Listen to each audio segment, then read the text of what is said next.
It's very short. It's too short, to be honest. You know, it's a bit strange. It's just when it's about to start, it stops.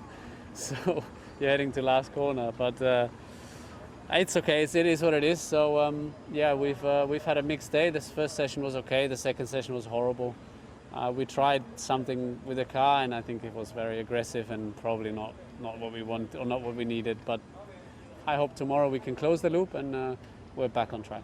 So that's good. So it wasn't just going into night, cool attempts. It was an actual change. I think, I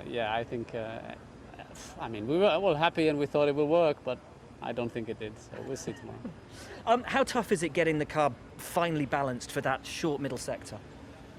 Oh, it's quite tricky. I mean, turn 4 is more or less as it was last week. It's a bit faster because it opens up, but then, it's quite bumpy around 7 and 8. The curbs are very aggressive and just difficult to make it stick through that part. So the evening was very difficult for all the corners for us, but it is a tricky bit. But like I said, it's just that one tricky section. The rest is, you know by now quite well. So it's not really a new track. It's just a couple of corners that are new. With that middle section, qualifying 20 cars on track for Q1, how hard is that going to be? Yeah, not just the middle section. The whole track is short, obviously, and there will be the same amount of cars. So I guess Q1 will be very tight.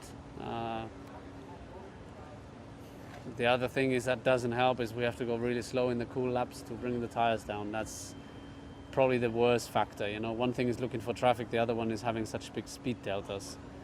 So yeah, it will be a mess. I hope that nothing happens and we all go through. We can't all go through, but go through without, being impeded or having trouble with traffic and so on. If you can reverse out of FP2 and, as you said, close the loop on the positive FP1, where do you see yourself in the mix? Hard to say because we obviously, we had a mixed session this evening. Charles wasn't out running, so we didn't get the answer on the other side either. I don't know, but I think Q1 should be fine to make it through to Q2, and then Q3 I think could be possible. Maybe it's a little bit better than last week, but I reckon it will be very tight. It's a short lap. The gaps between the cars are nothing, so the midfield has always been. I have to say, and FP2 also was good until the failure on my side. So yeah, hopefully it will be a good day tomorrow. The middle sector, that short middle sector, appears to be very tricky, and if you get it wrong, it appears to be something of a car breaker as well. Were you mentioning car breaker because I broke the car? No, just a lot of people were breaking their cars I was not watching, sorry.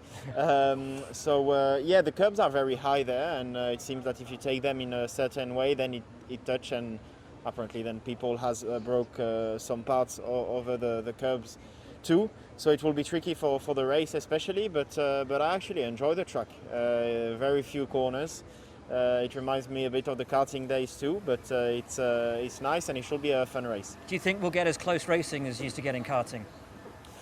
I don't know, because of the people that has experienced the race runs in FP2 felt like it was quite difficult to overtake, I think. So I don't know, we'll have to wait and see, but surely it will be exciting because with these long straights, the one behind will have a big advantage. And how hard is it going to be to find a gap in quali? Oh, this is my worry for tomorrow, especially in Q1 and Q2, and then hopefully I'll get to Q3. But yeah, Q1 and Q2 will be a huge mess, I guess. How disappointing is it for you to lose all that track time in FP2, given that Seb took a very aggressive approach in that session? I believe you had gone the other direction. Yeah, I followed what I thought was right, and it felt good at the beginning of FP2. So I'm confident that we are in a quite nice place, but. Yeah, we still have to see the final lap time to confirm it. You think you've got Q3 in it? Looking at Q1, yes, but you can at FP1, yes, but you cannot really take it as a representative result. So we'll have to wait and see for tomorrow. But I feel confident we could be competitive.